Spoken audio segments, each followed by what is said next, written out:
G'day team, and thanks for stopping by.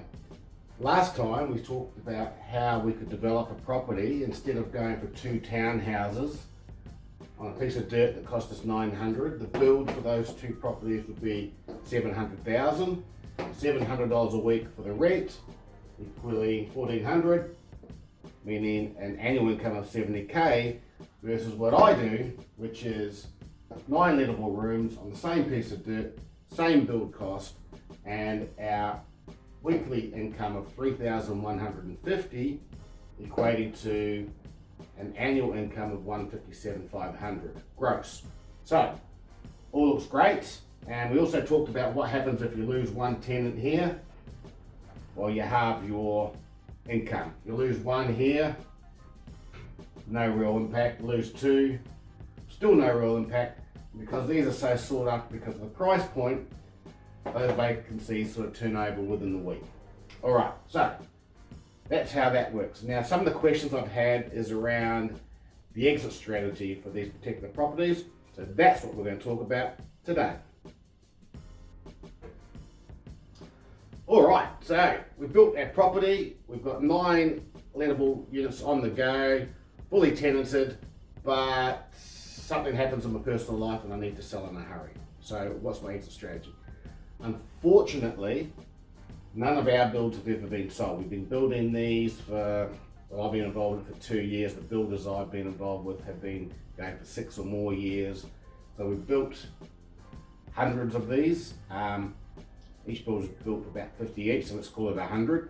And I'm not aware of any of the sales yet. So we don't have any actual data. So what we have to work off of is a commercial type arrangement. So I've talked to commercial valuers, and these are the numbers we have to work with. So if we were to sell it as a commercial asset, based on our current income of $157,500, we would expect to be able to look at it somewhere between a 6.5% and a 7.5% cap rate. If you don't know what cap rate is, Google it. So based on an income of $157,500 gross. Now, I should stop now. I'm not a financial advisor. I'm not an accountant, so you do need to check these numbers, and these numbers are gross, so bear that in mind. So if we were to be able to sell at a 6.5% cap rate, our return based on those figures will be 2.4 mil. We can sell it for 2.4. Now remembering it cost us 1.6 to build.